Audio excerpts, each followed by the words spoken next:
انسان کو اللہ نے فضیلت دی ہے روحانی زندگی کی وجہ سے. جس کی روح اچھی ہوگی جسم سے نکلنے والے اعمال اچھے ہوں گے. روح گندی ہوگی جسم سے نکلنے والے اعمال گندے ہوں گے. کہتے ہیں نا موسیقی روح کی غذا ہے. گندے لوگوں کی روح کی غذا ہے. اچھے لوگوں کی روح کی غذا قرآن کی تلاوت اور ذکر اللہ ہے. ہمارے حضرت جب ذکر کیا کرتے تھے نا عجیب کیفیت ہو جاتی تھی.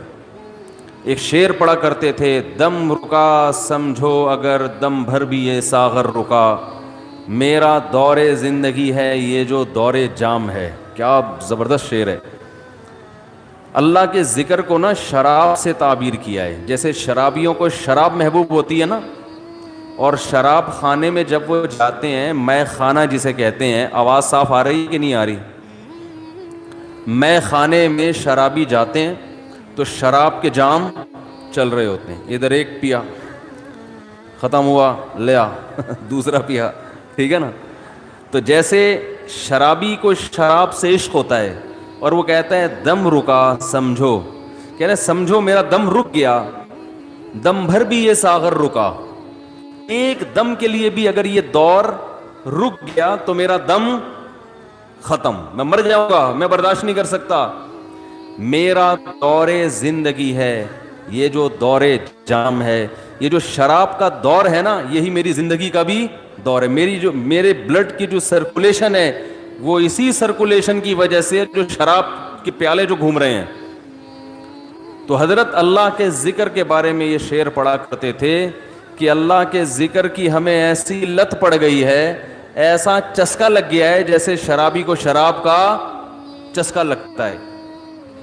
تو حضرت بڑے مزے سے ذکر اللہ کے بارے میں یہ شعر پڑھا کرتے تھے, دم رکا سمجھو اگر دم بھر بھی یہ ساغر رکا. کہ اللہ تیرے نام کی لذت اور تیرے نام کا چسکا ہمیں ایسا لگ گیا ہے کہ دنیا کی کوئی بھی نعمت ہم سے چھین لی جائے ہم مریں گے نہیں. کوئی ہم سے تیرا نام لینا چھڑوا دے, کوئی ہماری زبان پہ تیرا ذکر کرنا ہم سے چھڑوا دے, ہم ایک سیکنڈ کے لیے بھی زندہ نہیں رہ سکتے. یہ کیفیت ہوتی ہے کس کی بھائی؟ اہل اللہ کی, جن کی روح پاکیزہ ہوتی ہے. اور جن کی روح ناپاک ہوتی ہے, جب تک وہ اداکاراؤں کے ڈانس اور ناچ نہ دیکھ لیں اور ان کے ناچ گانے کا میوزک نہ سن لیں, ان کی روح کو تسکین بولو نا بھائی نہیں ملتی. تو روح کی بات ہے. جیسے ہیروئنچی کو اور شرابی کو اس کی باڈی کو تسکین ہیروئن اور شراب سے ملتی ہے, لیکن جس انسان کو اس گندگی کی عادت نہیں ہے اسے تسکین کے لیے شراب اور ہیروئن کا سہارا نہیں لینا پڑتا. اسے تو بدبو آتی ہے, اسے تو گھن آتی ہے. تو مسئلہ ہی سارا کس کا ہے بھائی؟ روح کا ہے. تو اللہ تعالیٰ نے جبریل علیہ الصلاۃ والسلام کے ذریعے انسان کی روح کو طاقت دی ہے. تو روح پاکیزہ بنتی ہے برے اعمال کو چھوڑنے سے اور عبادت کرنے سے. اور جیسے جیسے عبادت کرتا ہے انسان, روح اور زیادہ پاکیزہ ہونا شروع ہو جاتی ہے. یعنی اگر آپ کی روح میں پاکیزگی نہیں ہے تو آپ عبادت شروع کر دو, پیدا ہونا شروع. اور جیسے جیسے پاکیزگی آئے گی عبادت جو مشکل لگ رہی تھی وہ عبادت آسان ہونا شروع ہو جائے گی. تو آج باڈی کی طرف تو ہماری قوم کی تو نہ باڈی کی طرف توجہ ہے نہ روح کی, لیکن میں تو ان لوگوں کی بات کر رہا ہوں جو لبرل لوگ ہیں, وہ روح کو تو بالکل فوکس کرتے ہی نہیں ہیں. اور ہمارے ہاں تو نہ روح کی فکر اور نہ جسم کی فکر, کسی چیز فکر لیس, ٹینشن فری زندگی. ٹینشن تو فری نہیں ہے لیکن فکر فری کہہ سکتے ہیں, جس کی وجہ سے ٹینشن ہی ٹینشن, کیونکہ جب نہ ادھر کے نہ ادھر کے تو پھر ظاہر ہے کھا کھا کے دھماکے سے پھٹ جائیں گے, اور روحانی زندگی کا تو بیڑا غرق.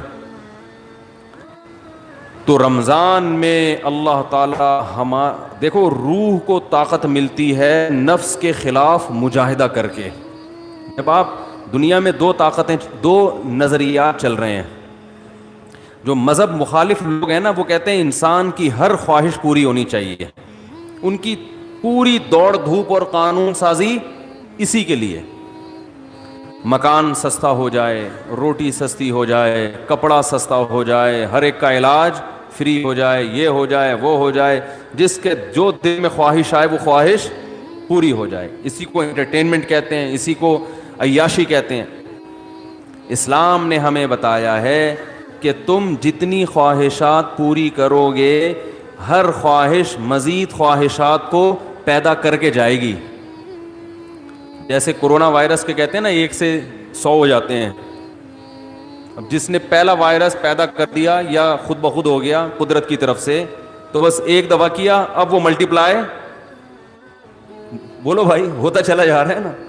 ایک خربوزے کا بیج ڈال دو, اب مزید بیج پیدا کرنے کی ضرورت نہیں ہے, وہ اسی سے خود بخود پیدا ہوتے چلے جائیں گے.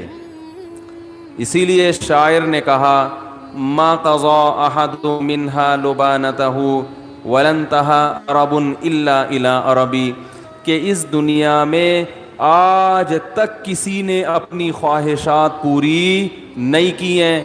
جس نے ایک خواہش پوری کی تو وہ ایک خواہش جب ختم ہوئی تو ہزاروں خواہشات کو پیدا کر کے ختم ہوئی ہے. وہ یہ جو ہمیں نظر آ رہے ہیں نا, بہت سے لوگ لائف کو انجوائے کر رہے ہیں, ان کی ہر خواہش پوری ہو گئی, اب انہیں کچھ بھی نہیں چاہیے.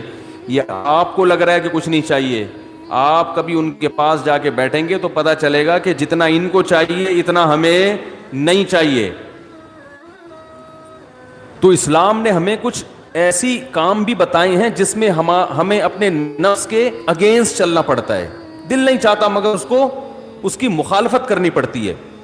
دل کی خواہشات کو جتنا کچلیں گے روح کو طاقت اتنی زیادہ ملے گی, اور روح کو تسکین ملتی ہے اس سے.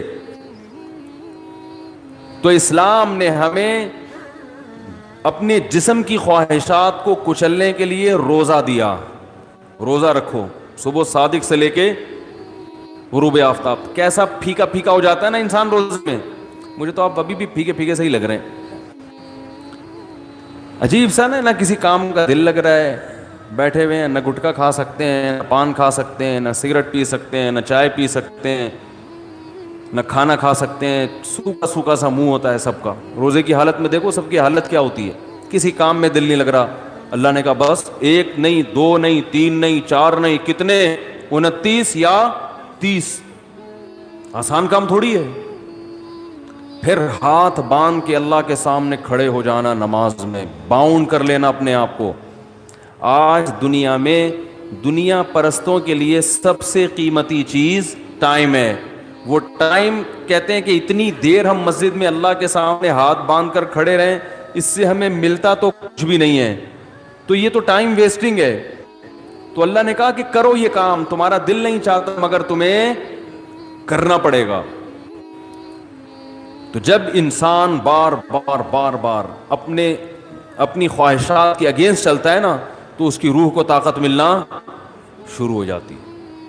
اتنی روحانی قوت اس کے اندر پیدا ہوتی ہے, وہ کچھ کر کے دکھاتا ہے جس کا لوگ تصور نہیں کر سکتے تھے. یہ جو اسلاف کے واقعات ملتے ہیں, عشاء کی نماز میں کھڑے ہوئے اور فجر تک نماز پڑھتے رہے, یہ تو تواتر سے ثابت ہے. بعض لوگ اس کا مذاق اڑاتے ہیں کہ یہ ممکن نہیں ہے, اور بعض کہتے ہیں وہ حدیث میں تو آتا ہے کہ جس نے 1 دن میں 3 دن سے کم میں قرآن ختم کیا اس نے سمجھا ہی نہیں. اس حدیث کا مطلب کیا ہے وہ میں کسی اور موقع پہ بتاؤں گا, ورنہ وہ سارا موضوع چینج ہو جائے گا.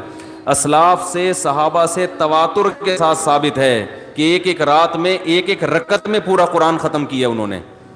حدیثوں کا مطلب جو ہے نا پروفیسروں سے مت پوچھو, یہ صحابہ اور تابعین سے پوچھا کرو کہ کون سی حدیث کا کیا مطلب ہے. حضرت عمر رضی اللہ تعالیٰ عنہ نے حضرت عثمان کی طرف ایک دن اشارہ کر کے فرمایا کہ مجھے اس شخص سے محبت کیوں نہ ہو, یہ وتر کی 1 رکعت میں پورا قرآن پڑھ لیتے ہیں.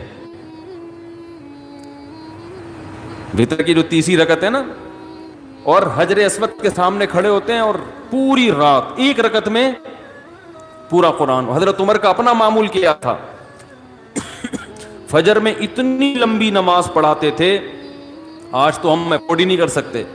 صبح صادق کا وقت جب شروع ہوتا تو نماز شروع کی جاتی اور سورج نکلنے سے پہلے سلام پھرتا تھا فجر کا. کتنے گھنٹے کی نماز ہو گئی فجر کی. اور نماز میں تلاوت کرتے کرتے کرتے بعض دفعہ اللہ کے خوف سے رو کے گر جایا کرتے تھے. فجر میں حضرت عثمان رضی اللہ تعالیٰ عنہ پوری سورہ یوسف پڑھتے تھے. ایک تابعی کہتے ہیں کہ میں نے سورہ یوسف حضرت عثمان کے پیچھے فجر میں سن سن کے یاد کر لی, زبانی یاد ہو گئی مجھے.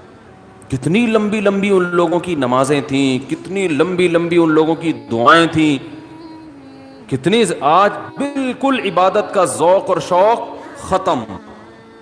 اور پہلے عورتوں میں عبادت کا ذوق مردوں سے بھی زیادہ تھا. مرد تو وہ تھڑے چھڑے پہ جا کے بیٹھ گئے, دو چار لونڈے لپاڑے بیٹھ گئے, کچھ ادھر بات کر لی, کچھ ادھر چلے گئے, ڈبو اسنوکر. خواتین تو گھروں میں وہ تو عبادت میں آگے تھیں. آج سب کے ہاتھ میں کیا آ گئے؟ موبائل, واٹس ایپ, بس ہر وقت. میری والدہ اللہ ان کی مغفرت فرمائے, آخر عمر میں تقریباً 1.5-2 سال ان کا دماغ کام نہیں کرتا تھا. جیسے قومے کی کیفیت ہوتی ہے نا, یہ ہو گئی تھی کیفیت. تو ہوش نہیں تھے ان کو, کوئی بات بتاؤ سمجھ میں نہیں آتی تھی.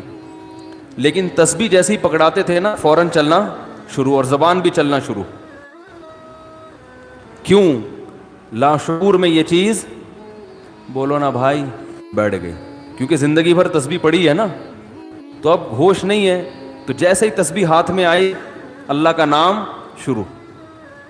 میرے بڑے بھائی جب سورہ یاسین کی تلاوت کرتے ان کے سامنے, تو سورہ یاسین کا تلاوت کہ جو کوئی لفظ چھوٹ جاتا نا تو وہ ان کی زبان سے نکل جاتا تھا. جیسے آخری لفظ آ رہا ہے نا مبین, تو وہ رک گیا تو وہ ان کی زبان سے نکل. ایک لاشعور میں سورہ یاسین بہت پڑھی ہے انہوں نے. تو میں نئی نسل کو دیکھ کے یہ پیشگوئی کر سکتا ہوں کہ جب ہمارا بڑھاپا ہو, اللہ ہم سب کو بچائے, تو پتہ نہیں ہمارا حال کیا ہوگا. ہوش میں نہیں ہوں گے. کوئی تسبیح لا کے پکڑائے گا تو ایسے لگے گا جیسے یہ پتھر ہے. جیسے ہی موبائل لا کے پکڑائیں گے نا, ٹھک ٹھک چلنا, فوراً سب سے پہلے لاک کھلے گا اس کا. حقیقت بتا رہا ہوں میں, کیونکہ لاشعور میں یہ چیز بیٹھ گئی ہے. موبائل ہے, فیس بک, واٹس ایپ, یوٹیوب, ایک دم چلنا شروع, ٹھک ٹھک ٹھک, میسج بازیاں. اور بھائی کیا کر رہی ہو, دوپٹہ کہاں سے خریدا, خواتین کی نا. چاہے قومے میں ہو یا کچھ بھی ہو, اللہ بچائے سب کو قومے میں جانے سے. جو کام زندگی بھر کیا ہوتا ہے, جب انسان ہوش میں نہیں ہوتا تو وہی کام اس کے سامنے آنا شروع ہو جاتا ہے. علماء نے بیان کیا ہے کہ کئی دنیا میں حافظ ایسے ہیں کہ مرتے ہوئے ان سے کہا جا رہا تھا کہ کلمہ پڑھو تو گانا گانا شروع کر دیا انہوں نے. حافظ قرآن تھے مگر قرآن کی تلاوت نہیں کرتے, گانوں اور فلموں کو فوکس کیا ہوا تھا. موت کے وقت کلمہ نہیں نکل رہا زبان سے, گانے گا رہے ہیں. انہیں بتایا جا رہا ہے کہ پڑھو کلمہ, نہیں, گانا گا رہے ہیں. تو اللہ کے عذاب سے بچنا چاہیے بھائی. کچھ عادی بنائیں. ہم یہ نہیں کہہ رہے کہ ہمارے اسلاف جیسے پوری پوری رات عبادتیں کیا کرتے تھے ایسے ہی کریں. کچھ تو عادی بنائیں اپنے آپ کو اللہ کے سامنے رونے ہونے کا, کچھ تو اللہ کا نام لینے کا اپنے زبان کو عادی بنائیں.